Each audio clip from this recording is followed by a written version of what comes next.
thankful for your pastors. I mentioned this morning, it's good to be with Brother Benny. You know, I heard a story not too long ago about Brother Benny. I thought I might share it with you tonight. Apparently he was doing some traveling. He was up in the Northeast somewhere, and you know, he's a friendly guy, very outgoing, and somebody walked by and he smiled and spoke to him, and it was a gentleman, and the guy stopped and kind of looked and thought it was a little odd that a fellow would be so, you know, up in the northeastern cities, you don't get that a lot, and so he recognized right away this isn't just another local city guy, and so he paused. He said, he gave Brother Benny his name, asked for his name, and said, "Where are you from?" And Brother Benny said, "Well, I'm from Kentucky." And the next thought that came to the gentleman's mind was that he might have a little fun out of a boy from Kentucky. He began to assume things about us like they often assume, you know. They look down, see if we're wearing shoes when you tell them you're from Kentucky. Maybe assume we're not all that bright. And I think that was the assumption that this fellow, a little arrogant, he made. And so wanting to have a little fun out of your pastor, he asked him, he said, "Sir, a gentleman from Kentucky, would you mind to play a game with me?" And Brother Benny didn't want to be rude, you know. He's just a kind, gentle soul. And he said, "Well, what kind of game would you like to play?" And the gentleman said, "Well, here's how it'll go. I'll ask you a question. And if you can't give me the right answer to the question, you've got to give me $5.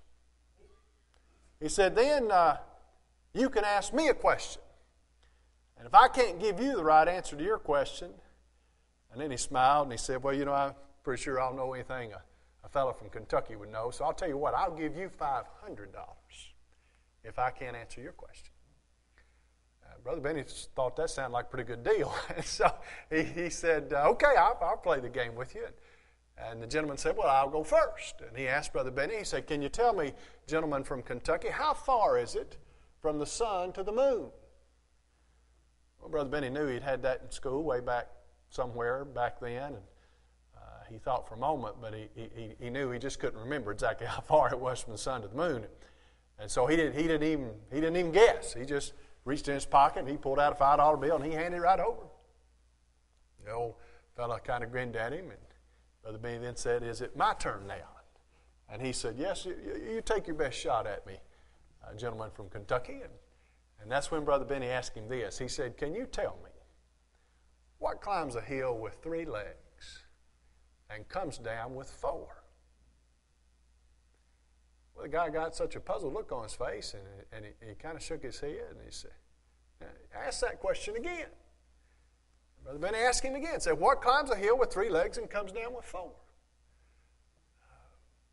The fellow couldn't dream up what kind of strange Kentucky creature climbs a hill with 3 legs and comes down with 4. He thought, and finally he just exasperated. He gave up, and he reached in his pocket, and he pulled out his billfold, and he counted out 5 crisp $100 bills, and he handed them right over to the pastor.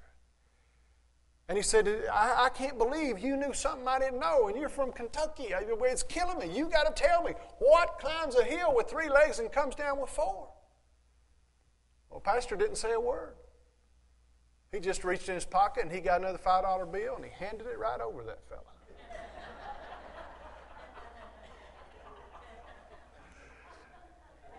Some questions don't have answers. And some of us aren't as dumb as they think we are we? Well, there's no truth to that little story, but I thought I'd have a little fun out of you, Pastor. But I also wanted to use it to make a point. I want us to consider a question together tonight. It's a question that has an answer. But the real question is, do you want the answer? It's a question that has an answer. The real question is, do you want the answer? What's the question? The question is this: how can I forgive? How can I forgive? Why would I want us to ask that question tonight? Well, we've gathered here for revival services. We've gathered here to be renewed in our spirit, in our walk with the Lord, in our relationship with the Father. And it occurs to me after 18 years of being a pastor, and I know, Brother Benny, that's probably just about half the time that you've been a pastor. I don't know how many years. You've been here 24 years, and you had served other place before. How many? 33 years. So yeah, that's I've served as a pastor just a little more than half the time your pastor has served. But one of the experiences that we often have as a pastor, shepherd of the Lord's people, and seeing what God's people struggle with, is I realize, I won't speak for your pastor, but I'll speak for myself. I came to realize that one of the great struggles oftentimes in the lives of the Lord's people is their ability to forgive when they've been deeply, deeply hurt, when they've been seriously wronged. See, that's a much more serious issue than sometimes we realize. Because our inability to forgive really has the potential to dwarf us as sons and daughters, as spiritual. We could have maybe been spiritual giants, but we're spiritual dwarves because we're held down in our growth. We sacrifice relationships, sometimes with our own children, sometimes with our own parents, sometimes with a brother or sister biologically, sometimes with a brother or sister spiritually in the church. We sacrifice a relationship that we ought to have with them because we just haven't brought ourselves to that place where we can forgive. And in fact, the parable we're going to look at tonight in Jesus' teaching in Matthew 18 suggests that we are in danger of sacrificing the forgiveness that God would grant to us if we can't forgive others. It's like we walk along with a foot still in the grave, even though we have been given everlasting life. And so to get that other foot out of the grave and to give us the opportunity to live in right relationship with one another in the church, or maybe with our husband or our wife, or with a mother or father, or with a brother or sister. I'm going to ask this question tonight in hopes that we might live in right relationship with our Heavenly Father. I'm going to ask this question tonight. How can I forgive? Matthew 18, we'll begin reading in verse 21. Then Peter came to him, that is to Jesus, and said, Lord, how oft shall my brother sin against me, and I forgive him? Till 7 times? Jesus saith unto him, I say not unto thee until 7 times, but until 70 times 7. Therefore the kingdom of heaven is likened unto a certain king, which would take account of his servants.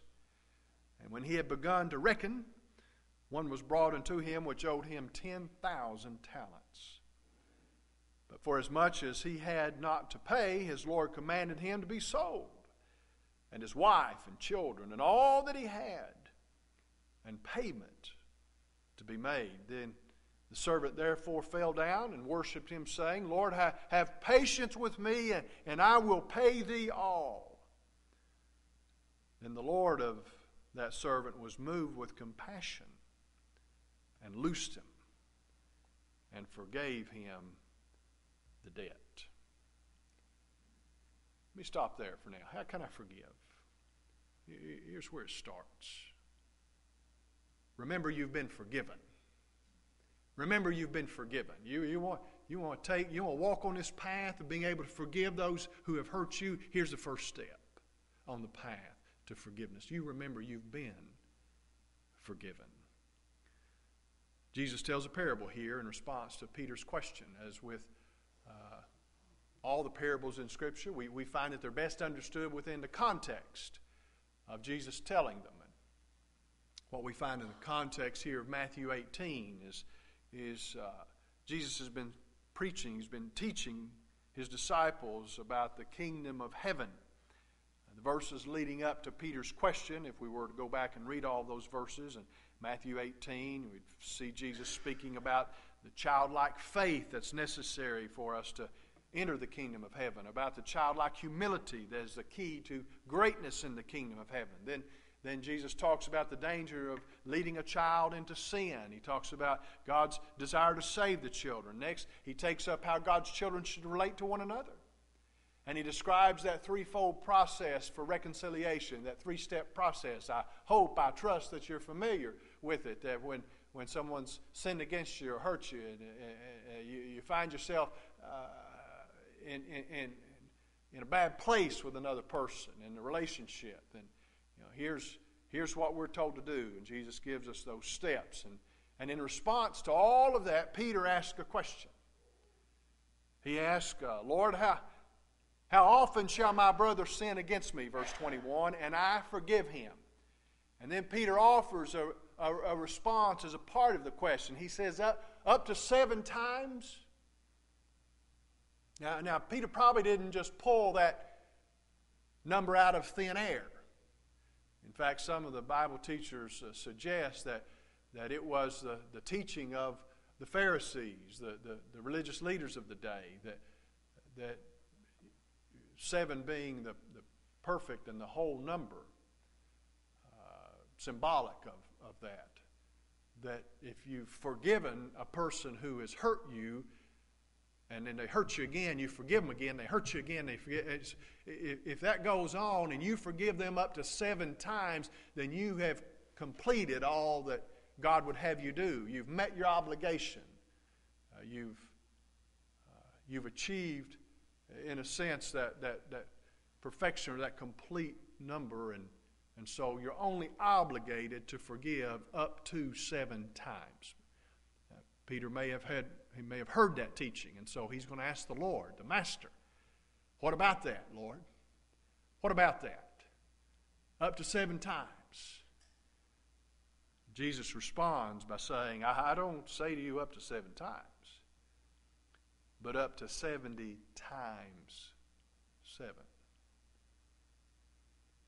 Now, I'm a preacher, so you know my math skills are in question. Us preachers aren't known for doing good math, right? So you help me out now. 70 times 7. What's that number? 490. Thanks for the help. 490. So Jesus says, no, Peter, 7 is not the perfect number. You've not met your obligation before God when you've forgiven 7 times. You need to forgive 490 times. So you get you a marker board, Peter, and you just keep track. And if they keep wronging you, and you keep forgiving them, and they keep wronging you, and you keep forgiving. When you get to 490, you'll have done all that you need to do. I don't believe that's the point. I believe the point Jesus was making is, Peter, you need to throw the ruler away. Get rid of the calculator. He didn't have a calculator, but stop keeping score and just forgive. And to help Peter understand this, Jesus tells a parable, an earthly story with a heavenly meaning, to communicate to Peter that, Peter, I'm asking your forgiveness to be lavish, extended lavishly to others, because you've lavishly received it. Forgiveness has been lavishly extended to you. And Jesus makes the point by talking about the king, verse 23, who wanted to settle accounts with his servants. And the servants are brought in, and one of them is brought to him who owes him, verse 24, 10,000 talents. Now we need to pause there to understand how that news would have fallen on Peter's ears and the ears of those who heard Jesus teaching. 10,000 talents. This guy didn't know a few bucks. He didn't owe a few $1,000. A common laborer would have worked 20 years to earn 1 talent. So just average laborer's wage, it'd take you about 20 years to earn, it's a measurement of gold. One of these measurements go, one talent. Now, think about that. This dude's in for 10,000 of those. It's a debt equivalent in our day to billions of dollars. This guy was in to the king for billions. And the king says it's time to pay. And the old boy says, well, I ain't got it. And the king says, well, all right then. Sell him as a slave.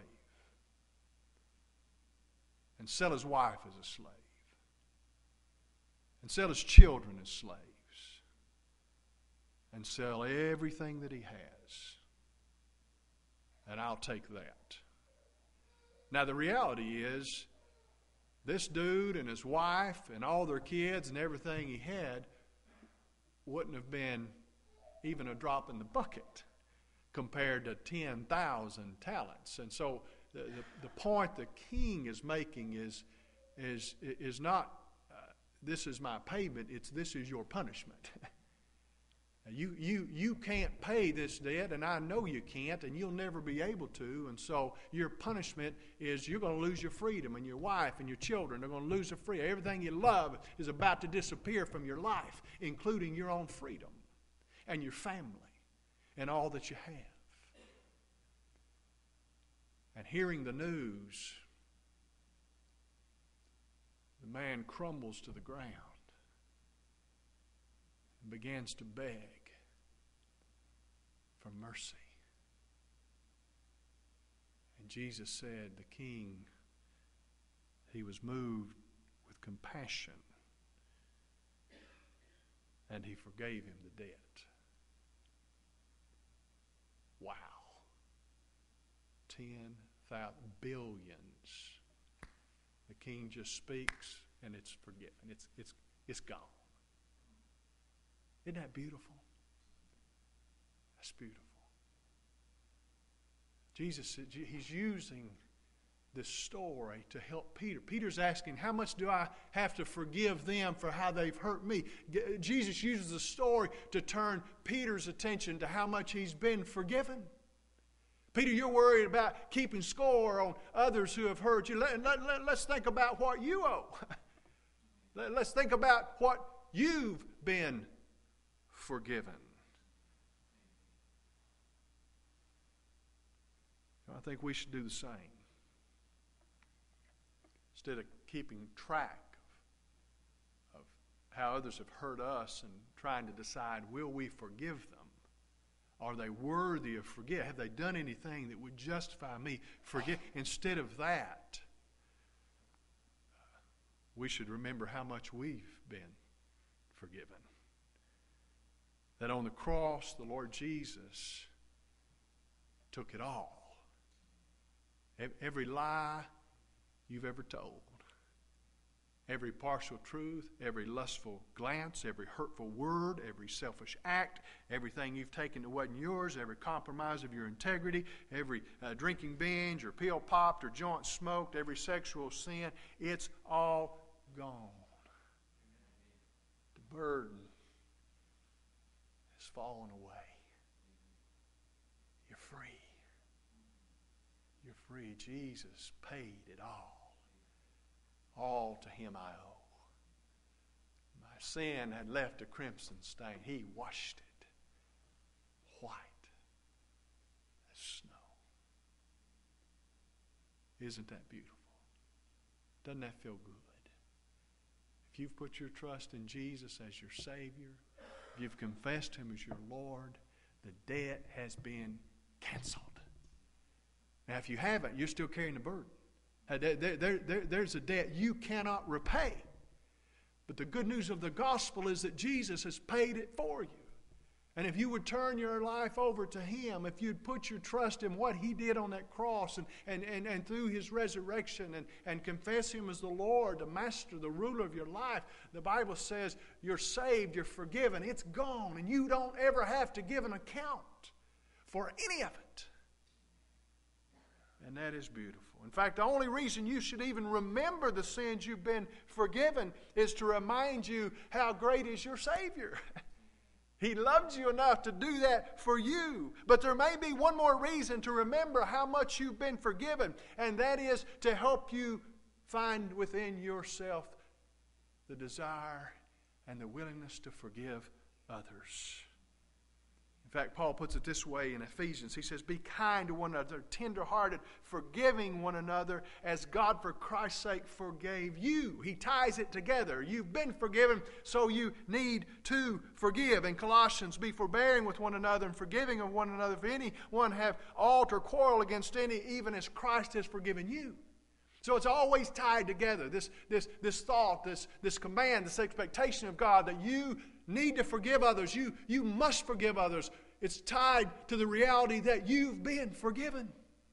And you've been forgiven far more than you're being asked to forgive of another person.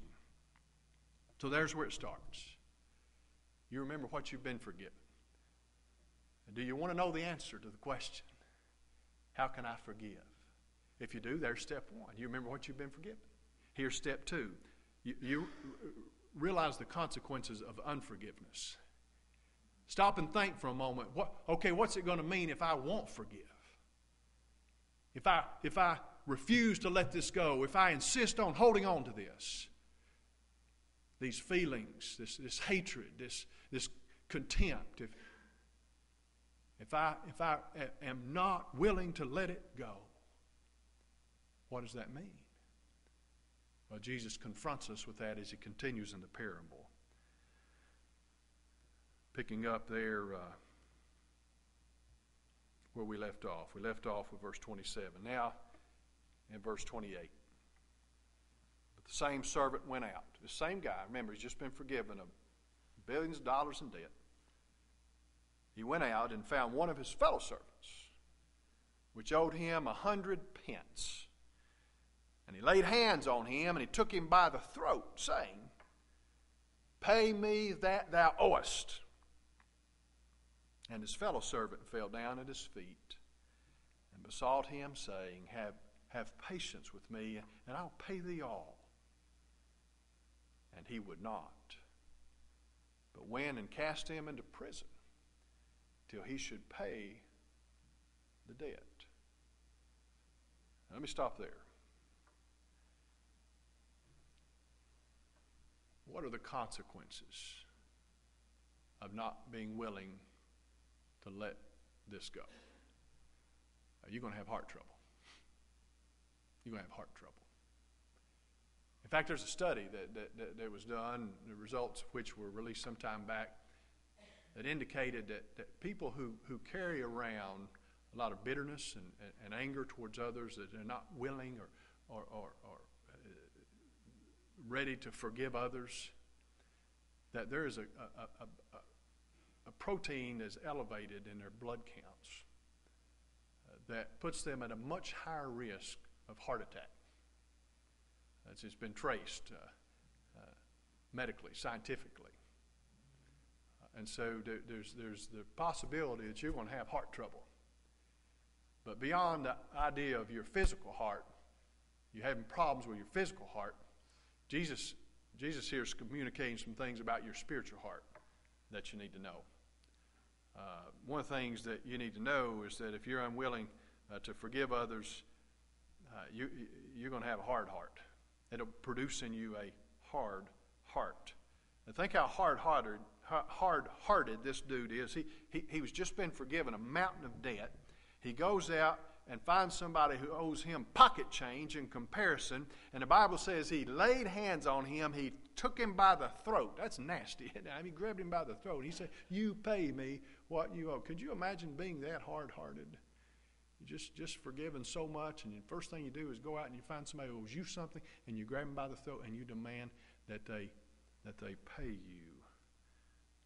I don't think it's just a hard heart that this fellow's going to have trouble with, and we're going to have trouble with.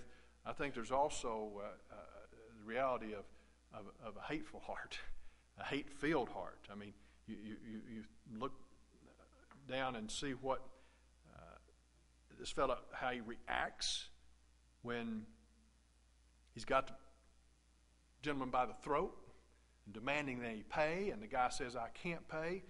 Picking up there again, verse 29, his fellow servant fell down at his feet. Now remember, this guy, he just crumbled down a few moments ago before the king and begged for pardon or at least time to pay, and now he's having somebody do that same thing right in front of him. His fellow servant fell down at his feet and besought him, saying, have patience with me, and I will pay thee all. But he would not. But he went and cast him into prison till he should pay the debt. That's hateful, isn't it? I'll tell you, some of the most bitter people you'll ever meet in life, some of the most hateful people you'll ever run across, are people who have been hurt. They've had some tough things happen to them. They've been hurt. But we've all been hurt. Anybody here tonight who's never been hurt? No, we've all been hurt. Question is, what have you done with it? What'd you do with the pain?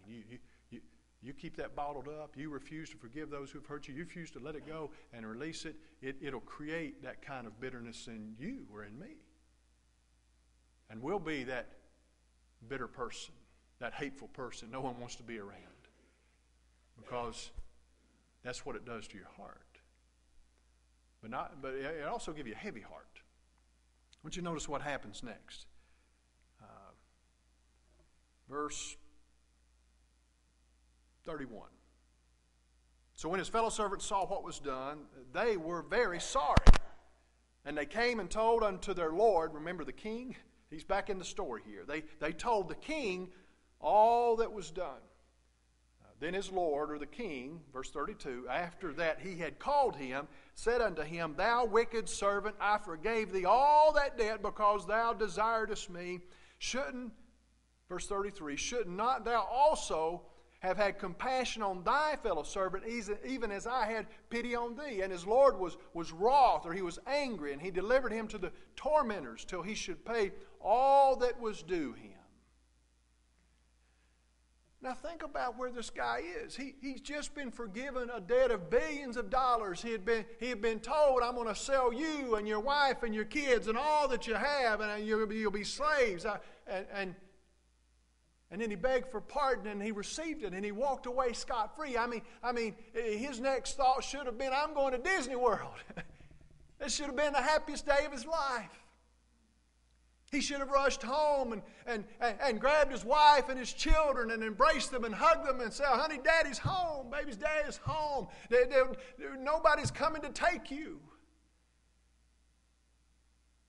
You won't be slaves. We've been pardoned. But instead, this hard-hearted, hate-filled hearted man, instead, when the king hears, he finds himself back in the same position that he was in, except maybe worse, delivered to the tormentors till he should pay all that was due him. And there in prison with the tormentors, how does a fellow earn billions of dollars? You don't. For the rest of the days of his life, he'll be in prison. Now, the guy who should have been experiencing the greatest joy in his life is having the worst day of his life. And I think he's got a heavy heart at this point, wouldn't you? That's what it does to you. It's our unwillingness to forgive others robs us of our joy. It will drag you down. And so if you would ask the question, how can I forgive? Here's what you need to take into consideration. Take into consideration the consequences if you don't. So step one, remember what you've been forgiven. Step two, realize the consequences of unforgiveness. And then the third step and the final step, you need to release those who have sinned against you. Just release them. Just set them free. Jesus in an incredibly sobering conclusion to this story, says this in verse 35. He says, "So likewise shall my heavenly Father do also unto you, if ye from your hearts forgive not every one his brother their trespasses." What? You mean if I can't forgive that I'm not going to be forgiven? That's heavy. Now, it's important for us to understand here, this is not a parable about salvation. Why do I say that? Because if this was a parable about salvation, this would contradict everything the Bible teaches about salvation. If the point of this parable is to say, you know, you've been saved, God's forgiven you, but if you can't forgive, God's going to take your salvation back. That would mean your salvation is based upon what you do or don't do, what I do or don't do. We call that salvation by works. The Bible says you are not saved by your works, right? In fact, as testified to from cover to cover, we are saved by grace through faith, not by works, lest anyone should boast. It's not a parable about salvation in the sense that you can lose your salvation if you fail to forgive. But it may be related to salvation. It may be a warning regarding salvation. And the warning goes, Matthew Henry, in fact, sort of summarized this up in one of his old commentaries. Of course, Matthew Henry's dead and gone, but wrote some really good words to help us interpret Scripture. He wrote this. He said, "Those that do not forgive their brother's trespasses did maybe never truly repent of their own, nor ever truly believe the gospel. And therefore that which is taken away is only what they seemed to have had." What's he saying? He's saying that if I see one who calls himself a brother or sister, one who calls himself a believer, if I see that one refusing to forgive, it might be that they're not a brother or sister. It might be that they're not a believer. It might be that they're not willing and able to forgive because they've never tasted forgiveness. They've never experienced it. They don't know what it's like. And so this is a warning that those who simply refuse to forgive, it calls into question their salvation, not in the sense that you need to go forgive in order to earn your salvation. It calls into question your salvation in the sense that, hey, if you aren't able to extend what you've received, it may be because you've not received it. Now, that's a sobering deal. But it's a powerful point. And it's a warning. Brothers and sisters, we must forgive. We must release the root word for forgiveness means to untie. Means to untie. Here's what happens when you forgive. You untie that person. And you untie yourself. Because here's who's really tied up when you won't forgive. You are. Here's who I'm tying up when I won't forgive. I'm tying up myself. That bitterness that I'm harboring in my heart, it's not bothering the person who's hurt me in the least. But it's consuming my heart. And it's not a good thing. It's not a good place to be. One of the most powerful examples I have ever witnessed of forgiveness, I witnessed in the life of a lady who had been married for over 30 years. She had been married to an alcoholic and an adulterer for over 30 years. Life for her was, well, what you would imagine life is like when you're married to an alcoholic and an adulterer for over 30 years. Some of those years were spent 2 in the morning loading up her little girl in the back seat of the car, driving out to the bar to pick him up. He's laying in the floor. Down to the police station to bail him out again. struggling to make ends meet. Every paycheck you got, you got to get the paycheck from him before he makes it to the bar or until he goes and gambles it away. Wrecks another vehicle, just all the struggles that go with that broken and sinful lifestyle. And then after 30-something years, something happened. And she just couldn't take it anymore. The phone rang. She picked it up. Hello? Hello? Hello? First, she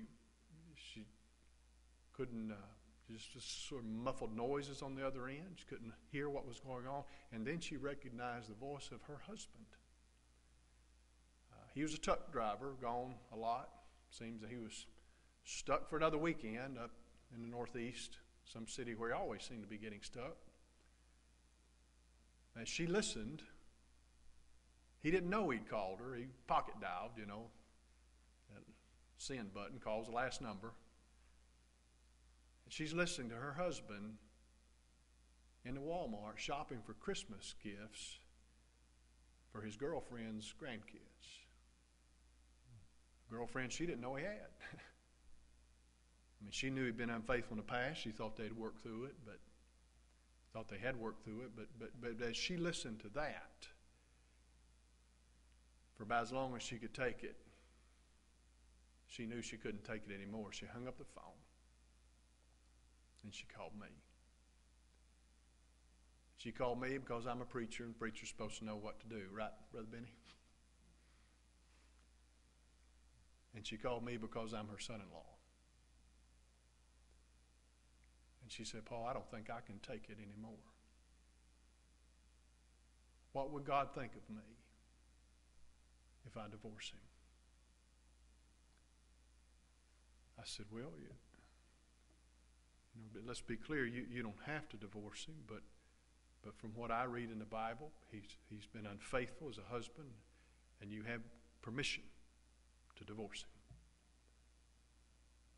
him. And hearing that, and coming to terms with it, that's what she chose to do. For the next 2 years, he was gone from the family, neither sight nor sound of him for the most part. And then the phone rang again. This time he meant to call. She answered. He says, Selma, it's Johnny. The doctor told me today I'm dying. Can I come home? Can I come home? Well, what would you say?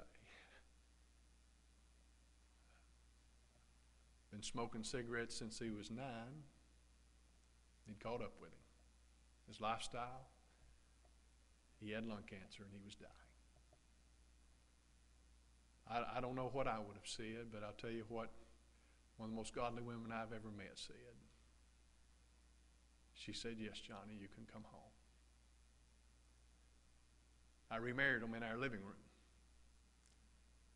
She spent the next 4 years driving him back and forth from radiation and chemotherapy and sitting in his hospital bed,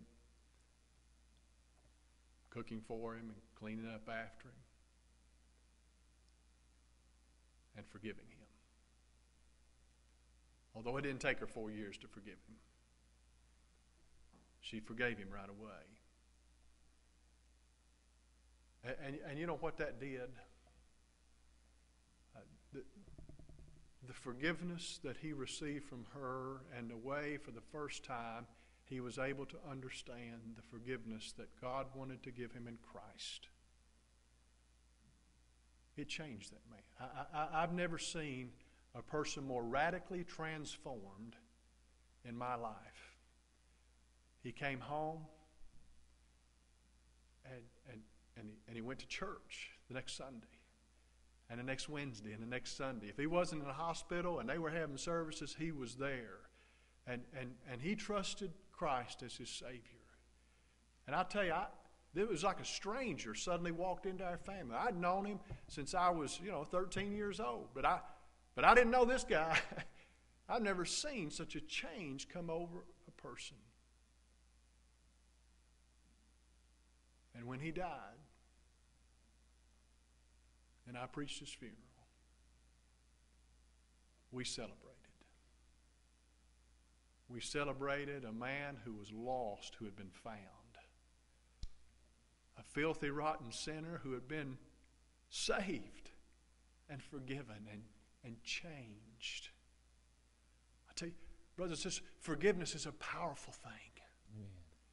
In fact, there's no greater testimony, in my mind, there's no greater testimony to the truth of the gospel than when God's children forgive. Amen. The world isn't accustomed to that. The world doesn't understand it. The world looks at that and says, I don't know what to do with that.